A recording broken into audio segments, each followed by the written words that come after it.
शुक्लाम्बरधरं विष्णुं शशिवर्णं चतुर्भुजं प्रसन्नवदनं ध्यायेत्सर्वविघ्नोपशान्तये శ్రీమహాగణాధిపతయే నమః. సంకట గణేశ స్తోత్రం. ఈ స్తోత్రాన్ని అందరూ కూడా పఠించవచ్చు.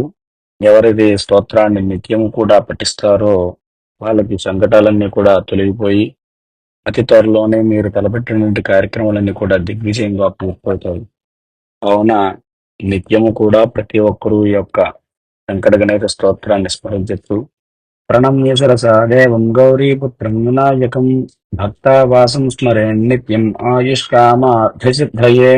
ప్రథమం వక్రతుండం చ ఏకదంతం ద్వితీయకం తృతీయం కృష్ణపింగాక్షం గజవక్త్రం చతుర్థకం లంబోదరం పంచమం చ షష్ఠం వికటమేవ చ సప్తమం విఘ్నరాజం చ ధూమ్రవర్ణం తథాష్టకం నవమం ఫాలచంద్రం చ దశమం చ వినాయకం ఏకాదశం గణపతిం ద్వాదశం తు గజాననం పాదశేతాని నామాని త్రిసంధ్యం యః పఠేన్నరః న చ విఘ్నభయం తస్య సర్వసిద్ధికరం పరం.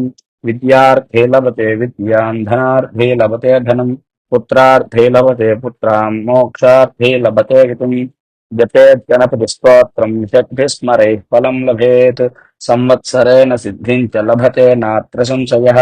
అష్టమేభ్యో బ్రాహ్మణేభ్యశ్చ లిఖిత్వా యः సమర్పయేత్ తస్య విద్యా భవేత్ సర్వ గణేశస్య ప్రసాదతః.